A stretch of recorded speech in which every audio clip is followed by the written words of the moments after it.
The following program is an exclusive Disruption Networks production. So you just bought your dream home, and now it's time to move. Let's face it, nobody likes to move. All the packing, unpacking, lifting, upstairs, downstairs, and broking everything, including your back. Let the professionals at EJA Moving Company take all the stress and pain out of your move. Competitively priced moving, relocation services, office moves, and complete packing and unpacking services. They work with everybody to make it simple and easy for you to move and relocate. Call EJA Moving Company at 315-335-0516. When it's time to relocate, have EJA Moving do all the work for you. Hit them up online, ejamoving.com. Hey, Disruption Network. This is Mike Sacco, the general manager at Nye Volkswagen of Rome. If you don't know me by name, it's only because you have not received the best deal. There's only one reason to leave Utica, and that's to come see me in Rome and get the best deal on your next new, pre-owned, or certified VW. Mention that you heard this ad from Disruption Network and receive $250 off your next vehicle purchase. You'll know why our customers say, I love my Nye VW. Come see us at 5865 Rome Taberg Road in Rome, or visit us online at nyvwofrome.com. Want to know what's going on at the D? Hit up DisruptionNetwork.net and check out our events calendar, brought to you by the Events Co. Find out about upcoming guests, special events, concerts, show schedules, community activities, and more. Get connected at DisruptionNetwork.net. Welcome to EC Radio Podcast. We would like to thank all of our sponsors for joining the Disruption team, and we hope that you will support all of our sponsors. And of course, we appreciate you listening to this program.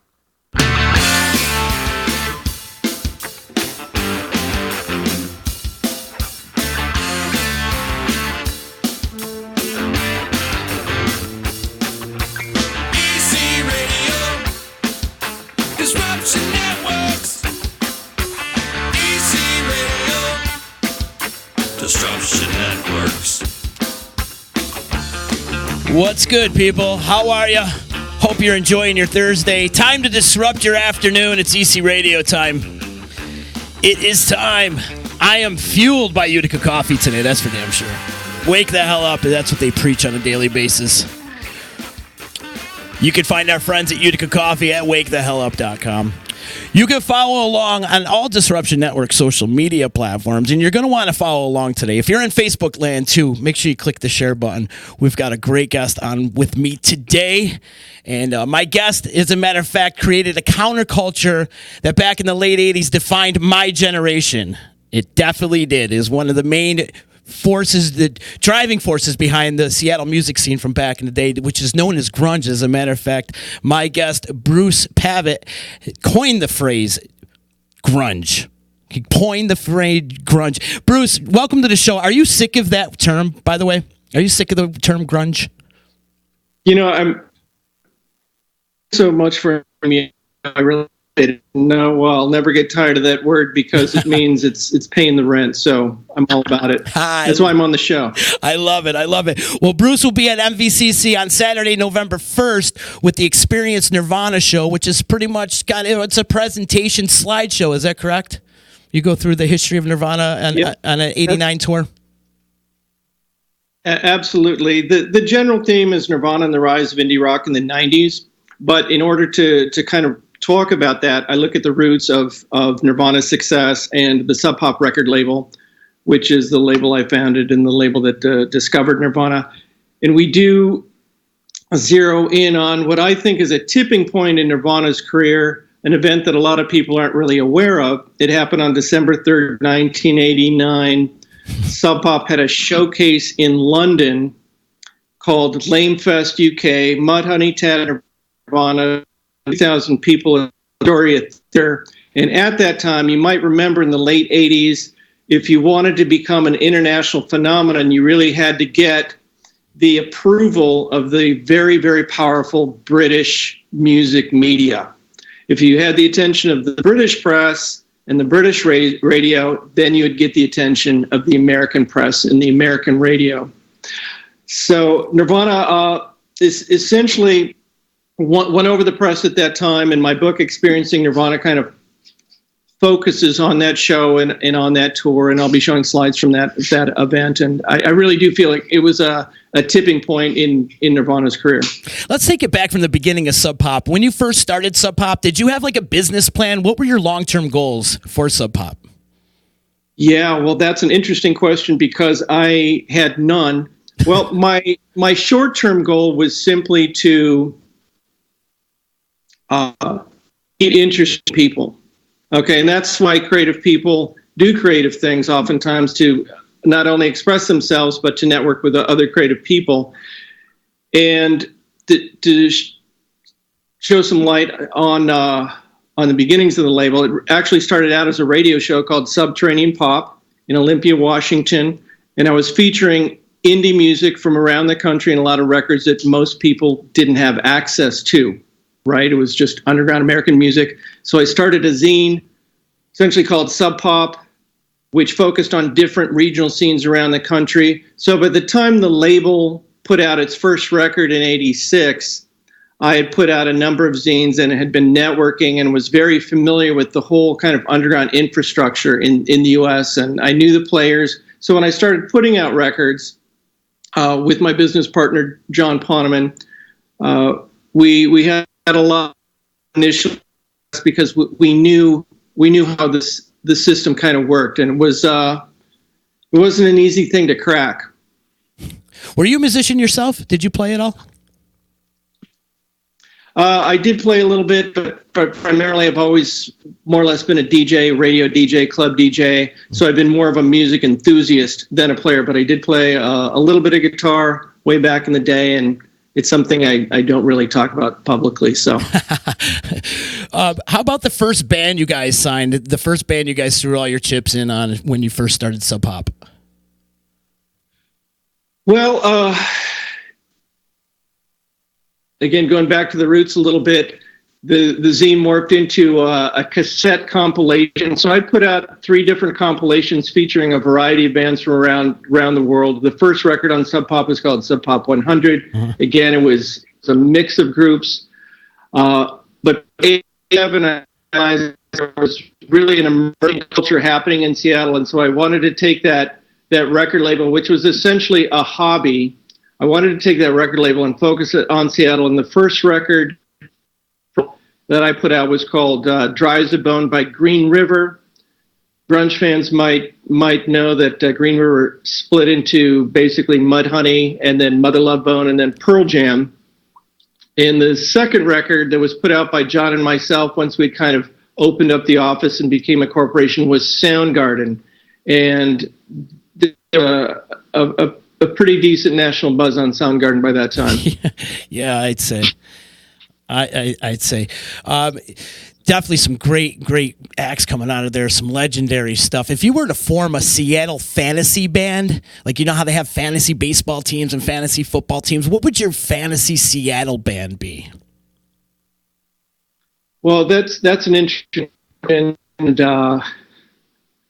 I'd have to think about that. My mind doesn't work that way. But I will say that if I had to, I'll just change the channel a little bit. And if I had to pick a band that if I could go back in time, back to 88, 89, what show would I be most excited to see? Mm-hmm. And that would be Mudhoney, which is a group that never really broke on the pop charts, but is and remains an amazing live band. And that was the band that primarily influenced Nirvana. When I first saw Nirvana, they were all staring at their shoes and they had zero stage presence. And after touring and playing with Nirvana, they learned that you have to move around on stage a lot to get people's attention. Was that part of your job, is to get them prepped for the stage a lot and get them to step outside their comfort zone and to actually be a showman?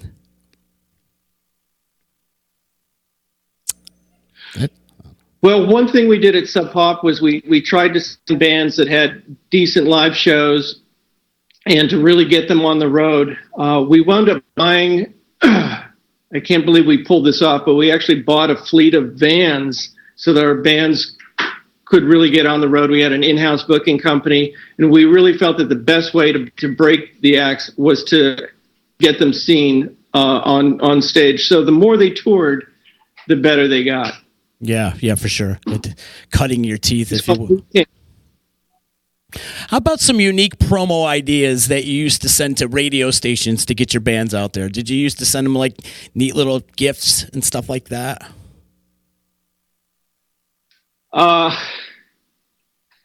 No, there was no payola involved. No, we just put out good records. You just put. I got you. Man, you were surrounded by so many badass musicians. Was there one guy in Seattle that you would see out in the clubs and be like, "That's the guy right there. That's going to be a mega superstar"? Was there any of that going on back then? I would say the first time I saw Cornell get in front of a microphone, the early days of Soundgarden. He was drumming. He was singing, but he was also drumming. He was behind the drums. Mm-hmm. And I remember seeing a show at the Rainbow Tavern in the U District, and Matt Cameron came in on drums. He's a great drummer. Amazing and drummer. Cornell got on stage just to sing, and at that point, I knew that band was going to be huge. And I think, generally speaking, most people thought that Soundgarden would probably be the most commercial of all the bands. But as we know, there was a lot of success by a lot of groups out of the Seattle area. Did you embrace some of that success when the majors came in and swept some of these bands away from you, or were you a little jaded from it all?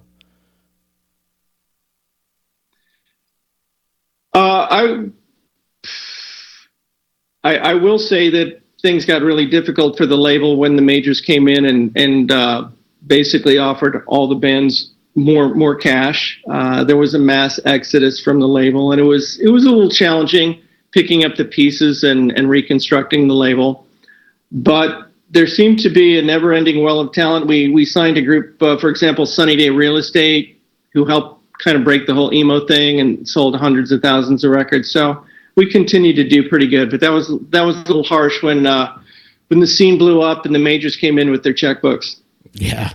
Yeah, and undercutting the mom and pops, that's for sure. Bruce, you travel a lot. In your travels, do you see any music scenes out there nationally that are on the rise, such as like a Seattle? Is there anything up and coming that you could tell us? Well, I don't do quite as much traveling as you might think. I've actually been living on a remote island for quite a while here, Orcas Island, population 5,000. Nice. I do spend time on the internet. I do travel. But I will say that in the Northwest, an interesting development has been there's an industrial town, Tacoma, Washington, that's about an hour south of Seattle, that's just opened up two really interesting clubs, Alma Mater and the Spanish Ballroom, which I think are more interesting than any club in Seattle. So I can see a lot of creatives moving out of Seattle, going down to Tacoma. And this is kind of a general trend across the country where you have, again, cities like San Francisco that are too expensive. People, creatives to trend. I would say that you're going to see more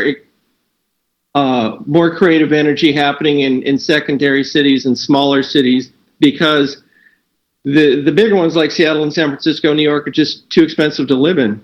Yeah. For a lot of artists. No doubt. What advice can you give? See, here in Utica, we have a very thriving music community. There's so much talent in this town, but we're lacking in venues. What kind of advice would you give, like a thriving music community that is kind of on the uprise? What kind of advice would you give us? Well, first and foremost, the most important thing is to really keep it fun. Mm-hmm. Keep it fun. Excellent. Don't burn any bridges. Continue to work as a community. No backstabbing. The early days of Seattle, every show I'd go to, and they're typically pretty intimate with maybe 50, 100, 200 people in the audience, and a lot of the audience were other musicians. So there was a tremendous amount of support of musicians for one another, and you can't lose sight of that. That's really the most important ingredient. And if you continue to cooperate, have fun, and work together, it's going to grow. Was there any support? Was there any kind of like competitive spirits going on back in the day? I know you said everybody got along pretty well, but there had to have been some kind of competitiveness going on amongst the scene. You'd be shocked. Things started to change once a few bands got signed. Prior to that, the understanding was none of these bands was going to make any money anyway, so you might as well just have fun. And that's why the bands were so good, because they weren't doing it for the money, they were doing it for the love. But when the money comes in, it definitely changes things. And I know, especially when Nirvana blew up, millions of records, a lot of the other local bands wanted to jump to a major, and for the most part, they kind of got burned, because that system will just chew you up and spit you out. Indeed. Yeah. Let's see. Give me a good road story. Give me a good Nirvana road story from 1989. Give me a little snippet of what happens at Experience in Nirvana, which you can see here November 1st at MVCC. Give us a little snippet. Sure. Well, Ted and Nirvana had been traveling throughout Europe for about 5 weeks in a small band, 7 people in the band and gear, and they're playing shows to maybe 100 people a night, almost every night, and they're getting pretty burned out. So we had heard that Kurt in particular was suffering from some nervous exhaustion, and people were actually worried about him. Until the big showcase in London, and Mudhoney was going to meet up with Tad and Nirvana at the time. So John and I flew down to Rome a week prior to December 3rd and saw Tad and Nirvana perform. And at that show, and you can see this on YouTube, Kurt was 7, maybe 8 songs into the set and smashed his guitar, which was not too unusual, but then he climbed a PA stack and threatened to jump. He basically had a nervous breakdown on stage. Oh, man. After he was talked down by the security, he went backstage and told the band that the band was over. He was over it. That was the end. So I would argue that the presence of John and myself really helped kind of salvage that. We pulled Kurt aside. We said, let's go do some sightseeing. We went around Rome and kind of chilled out, and the rest of the musicians went further north up to Geneva, where they were going to do a show. But pulling Kurt out for one day gave him a chance to kind of recuperate. We took a train, we met up, they were fine. 6 days later, they rocked London and did a great show. But the pressure and that indie touring is pretty phenomenal, and it just blows me away that these guys were able to even pull that off in the first place. You mentioned earlier about going over to London, and for like these bands to go to London and Europe first before they become popular here in the States. Why do you think that is? Well, that you got to realize pre-internet, the British press, the British situation They had Melody Maker, Sounds, New Music Express. They had 3 huge weeklies, okay, that had to cover something. They had great writers. The writers were smarter. There was more of the press. You also had the BBC. So you had John Peel in the BBC. If he would play a Sub Pop record, everybody in the country would hear it. There was no similar system in the United States. And commercial radio was pretty much on lockdown. It was very, very hard to break indie music on commercial radio in the United States, or get any kind of press like Rolling Stone, for example, which was the de facto major music paper at that time. So there's no doubt that the British press was really it was the most influential music press in the world. Right on, right on. Let's see. I got a few more things. What are some of the important lessons you learned from working in the music industry? Some that you take with you on a day-to-day basis? I'll talk about something I said a few minutes ago, and that is keep it fun. Mm-hmm. Relationships shouldn't be toxic. If they turn toxic, move on. It's really about creativity. It's about, if you're either an artist creating, or maybe you're a fan like myself who really appreciates creativity, and you got to do everything you can to keep things respectful and healthy, and maintain your integrity and keep those good friendships. Very, very important. And when the checks start flying, things can get weird. And when success comes overnight, things can get weird. Whole new levels of stress, which Kurt had to deal with, and Chris Cornell had to deal with, and so forth. So the lesson I've always tried to keep close to my heart is keep your integrity, and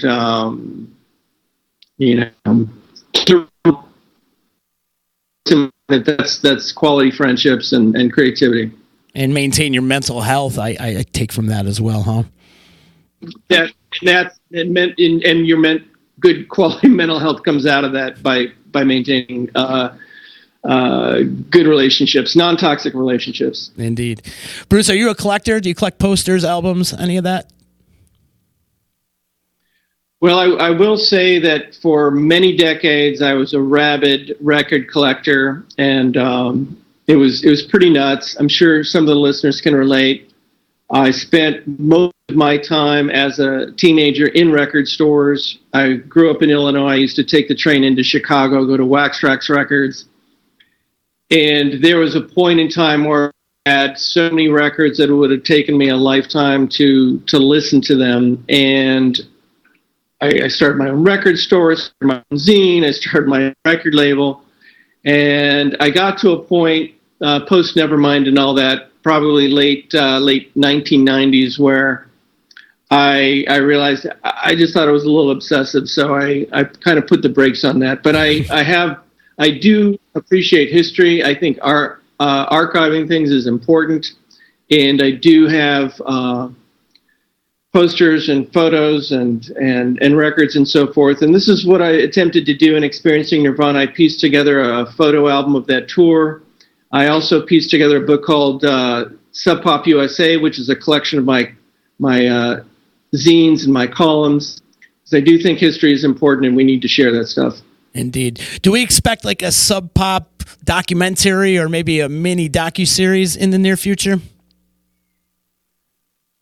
Well, this is a little strange, but they're for better or worse, and hopefully there's a script bouncing around. So there's a fictionalized comedy drama that may very well go into production and be shown in movie theaters in a couple of years. Currently, 3 different studios are looking at it, so I think it'll get made. There's rumors going around about a Chris Cornell movie going out there. Do you have any insight on that? I do not. In fact, that's the first I've heard of it. That's the first, yeah. So thanks for sharing. I saw some things about it on the internet recently, that they were in pre-production of doing a documentary. No, not well. It's actually some kind of documentary about Chris Cornell, and be interesting to see. I think they need to do some more of that and get the story out there, not only of Chris Cornell, but like maybe the whole Seattle scene as a whole. Yeah, well, there was a documentary that came out in that's called Hype, and it was streamed on Amazon recently. And they were in the trenches with a lot of interesting footage. They had, for example, they had footage of Nirvana playing "Smells Like Teen Spirit" for the first time at the OK Hotel. They've got interviews with people at Sub Pop. So that came out in '96. It's called Hype. And I think it's pretty interesting. I think it's good. People might want to check that out. And I don't think that will ever be surpassed. I do. I remember that Hype. One guy I've been fascinated with, and he's been gone for a while now, is Andrew Wood from the Seattle music scene from Mother Love Yes. Bone. Do you have a good story about Andrew Wood? Can you give me some insight on what kind of a man he was? Sure. Andrew, he was without question the most flamboyant person I've ever met. And he was larger than life. And when he entered a room, he usually had some kind of fake fur coat on and platform shoes. And his early band Malfunction, which I saw several times, he'd come out and there might be 40 people in the room and he'd do the whole kind of Freddie Mercury, Hello Seattle thing. I do have a memory of him pulling out one of my music columns and tearing it up in front of me. And I to this day, I don't know why, because I've always really loved Andrew Wood and Malfunction, but somehow a review of one of their records just didn't hit him right. And he made a point of tearing it up and then throwing it in my face at the Vogue nightclub. So that's one of my more distinctive memories of, and he could do crazy stuff like that. He was very theatrical. Yeah, it seemed it. How about Chris Cornell? The day Chris Cornell died, I was down in the dumps for like a week. I can imagine what you were going through, having a personal relationship. Talk about Chris Cornell a little bit. To me, that man's a god. Yeah, his passing was a shock.